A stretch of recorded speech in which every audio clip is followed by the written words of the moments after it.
हमल के पहले 4 हफ्ते, जी हाँ, आज की वीडियो में बात करेंगे फर्स्ट 4 वीक्स ऑफ प्रेगनेंसी के बारे में कि हमल के पहले 4 हफ्तों में आपको क्या महसूस होगा, कौन सी अलामात आपके अंदर ज़ाहिर होंगी। हमल के पहले 4 हफ्ते अक्सर ख़वातीन के लिए बहुत ज़्यादा कंफ्यूजिंग होते हैं। उन्हें पता ही नहीं चलता कि जो अलामात उनके अंदर आ रही हैं वो हमल ठहर जाने की वजह से हैं या पीरियड्स आने वाले हैं उसकी वजह से हैं। और इससे भी बड़ी उलझन ये होती है कि अक्सर आपको हमल के पहले 4 हफ्तों का ही पता नहीं होता कि वो कौन से होते हैं। आपके पीरियड की डेट मिस हो गई, 1 हफ्ता गुजर गया, आपने टेस्ट किया, टेस्ट पॉजिटिव आ गया और आप समझती हैं कि प्रेगनेंसी को आपकी 1 हफ्ता हो गया है। लेकिन एक्चुअली अक्सर ख़वातीन को जब तक अपनी प्रेगनेंसी कंफर्म होती है, पीरियड डेट गुजर जाने के 8-10 दिन बाद जब वो प्रेगनेंसी टेस्ट कर लेती हैं तो उस वक्त तक आपकी प्रेगनेंसी को ऑलमोस्ट 4 से लेके 4.5 हफ्ते तक हो चुके होते हैं। और इन पिछले 4 हफ्तों में आप पे क्या गुजरती है, आपके जिस्मानी निज़ाम और कौन सी तब्दीलियां आपके अंदर आती हैं और आपकी बॉडी कौन कौन सी अलामात ज़ाहिर करती है और आप फ़र्क कैसे करेंगी कि ये अलामात हमल ठहर जाने की हैं, प्रेगनेंसी कंसीव करने की हैं या कि पीरियड्स आने वाले हैं। आसान लफ्ज़ों में समझाने की कोशिश करूँगा। मेरा नाम है डॉक्टर ताहिर। चैनल से जुड़े रहने के लिए चैनल को सब्सक्राइब ज़रूर कर लीजिएगा। तो डियर एक्सपेक्टेड मदर्स, आप प्रेगनेंसी को काउंट करती हैं तब से जब आपकी डेट मिस होती है और डॉक्टर काउंट करते हैं तब से जब आखिरी दफ़ा आपको मेंसेस आए थे और उसका जो पहला दिन था वहाँ से आपकी प्रेगनेंसी का पहला हफ्ता शुरू होता है। और यही वजह है कि बाद में अक्सर ख़वातीन ये शिकायत करती हैं कि उनकी जो डेट ऑफ डिलीवरी है, जो डॉक्टर्स ने अल्ट्रासाउंड से निकाल के दी है और जो उन्होंने खुद अपने हिसाब किताब से निकाली है, उसमें काफ़ी फ़र्क आता है। लेकिन फ़र्क एक्चुअली यही आपकी काउंटिंग की वजह से आता है। तो हम बात कर रहे हैं सबसे पहले हमल के पहले हफ्ते यानी कि फर्स्ट वीक ऑफ प्रेगनेंसी के बारे में। हमल का पहला हफ्ता एक्चुअली आपकी माहवारी के जो दिन होते हैं उसी का हिस्सा होता है। पहले हफ्ते में आपकी यूट्रस यानी कि बच्चेदानी की जो अंदरूनी लाइनिंग है वो तैयार हो रही होती है प्रेगनेंसी को कंसीव करने के लिए। और अगर आप प्रेग्नेंट हो चुकी हैं तो आपका बच्चा बच्चेदानी की दीवार के साथ जुड़ जाता है। लेकिन अगर अनलकीली प्रेगनेंसी नहीं हुई तो यूट्रस की जो अंदरूनी लाइनिंग है वो श्रेड होना शुरू हो जाती है और मेंसेस की शक्ल में हमल का पहला हफ्ता पूरा हो जाता है। इस पहले हफ्ते में आपको किसी किस्म की कोई अलामात नहीं आती। हाँ, बाज़ ख़वातीन को PMS अगर है, प्री मेंस्ट्रुअल सिंड्रोम है, तो मेंसेस के दौरान या इससे पहले उनको पेट में दर्द, टांगों में दर्द या कमर दर्द जैसी शिकायत हो सकती हैं। अब आपकी माहवारी भी ख़त्म हो गई, हमल का पहला हफ्ता भी पूरा हो गया। आते हैं हमल के दूसरे हफ्ते की तरफ यानी कि सेकेंड वीक ऑफ प्रेगनेंसी।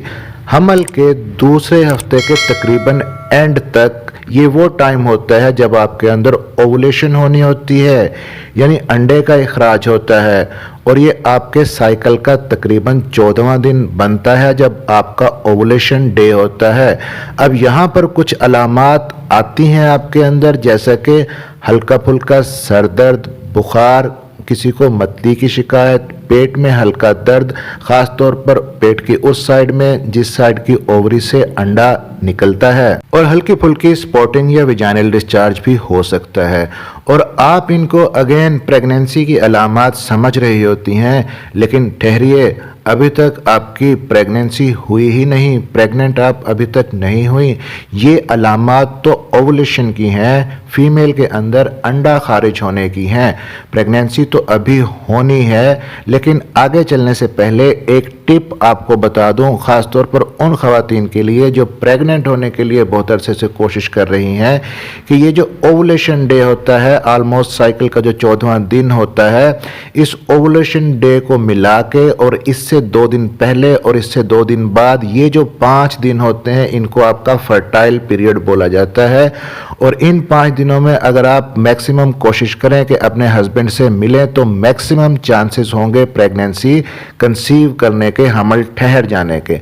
और अपना ओवुलेशन डे और फर्टाइल पीरियड कैसे निकालना है इस पर वीडियो चैनल पर मौजूद है, आप देख सकती हैं। अब ओवुलेशन हो गई, अंडा खारिज हो गया, आ जाते हैं हमल के तीसरे हफ्ते की तरफ, यानी कि 3rd वीक ऑफ प्रेगनेंसी। अब अगर आप अपने हस्बैंड से मिली और हस्बैंड का स्पर्म लकीली आपके एग के साथ मिल गया तो इसको कहते हैं फर्टिलाइजेशन, यानी प्रेगनेंसी हो गई। लेकिन ठहरिए, पिक्चर अभी बाकी है, प्रेगनेंसी अभी सही तरीके से होनी है। इस तीसरे हफ्ते में जो एम्ब्रियो बनता है उसके बाद उसकी रैपिड सेल डिवीजन होती है, 1 से 2, 2 से 4, 4 से 8 सेल्स बनते हैं और एम्ब्रियो तैयार होता है। इस दौरान में आपको कुछ हमल की इब्तदाई अलामात, अर्ली सिम्टम्स ऑफ प्रेगनेंसी आ सकती हैं, जैसा कि उल्टी मतली होना, चक्कर आना, सर में दर्द होना, पेट में गैस या ब्लोटिंग जैसी शिकायत बाज़ ख़वातीन में आ सकती हैं। और अब जब एम्ब्रियो तैयार हो गया, हमल का तीसरा हफ्ता भी समझ लें कि मुकम्मल हो गया, अब आ जाते हैं हमल के चौथे हफ्ते की तरफ, यानी कि 4th वीक ऑफ प्रेगनेंसी। अब होनी है इम्प्लांटेशन, यानी कि एक छोटा सा बच्चा जो बना है, जो एम्ब्रियो बना है, इसको आपकी यूट्रस यानी कि बच्चेदानी की दीवार के साथ जुड़ जाना होता है और इस प्रोसेस को हम कहते हैं इम्प्लांटेशन। और जब इम्प्लांटेशन होती है तो उस वक्त बाज़ ख़वातीन के अंदर इम्प्लांटेशन के कुछ साइंस और सिम्टम्स आते हैं, जैसे कि abdominal pain, lower abdominal pain होना, पेट के निचले हिस्से में दर्द होना और हल्की फुल्की ब्लीडिंग की शिकायत हो सकती है। लेकिन ज़रूरी नहीं है कि सब ख़वातीन में इम्प्लांटेशन की ये अलामात आएँ। और इम्प्लांटेशन करते करते हम पहुँच गए हैं अगले साइकिल के तकरीबन आसपास, यानी अगले पीरियड की जो डेट होती है उससे तकरीबन 4 से 5 दिन पहले या उसके आसपास ये इम्प्लांटेशन का प्रोसेस होता है। और अब प्रेगनेंसी के हार्मोन्स यानी कि ईस्ट्रोजन और प्रोजेस्टेरॉन्स वगैरह भी तेज़ी से आपके जिस्म के अंदर बढ़ना शुरू हो जाते हैं, जिसकी वजह से प्रेगनेंसी की बाकी अलामात भी जाहिर होना शुरू हो जाती हैं, जैसे कि मॉर्निंग सिकनेस है, ब्रेस्ट पेन है, मेटालिक टेस्ट है, सूंघने की हिस्स में तब्दीली आ जाती है, मूड स्विंग्स हैं, आपके मूड के अंदर चिड़चिड़ापन आ सकता है हार्मोन्स की वजह से, और मैदे में जलन जैसी शिकायत। तो ये सारी अर्ली सिम्टम्स ऑफ प्रेगनेंसी अब आपको ज़्यादा महसूस होने लगती हैं। तो डियर मदर्स, प्रेगनेंसी के पहले 4 हफ्ते पूरे हो गए। आई होप कि आपको समझ आ गई होगी हमल के पहले 4 हफ्तों के बारे में। चैनल से जुड़े रहने के लिए चैनल को सब्सक्राइब ज़रूर कर लीजिएगा और बेल नोटिफिकेशन ऑन कर लीजिएगा ताकि डॉक्टर हेल्पिंग हेल्थ की नई आने वाली वीडियो आप तक पहुंच सके। मिलते हैं अगले किसी वीडियो में, तब तक के लिए अपना ख्याल रखिएगा।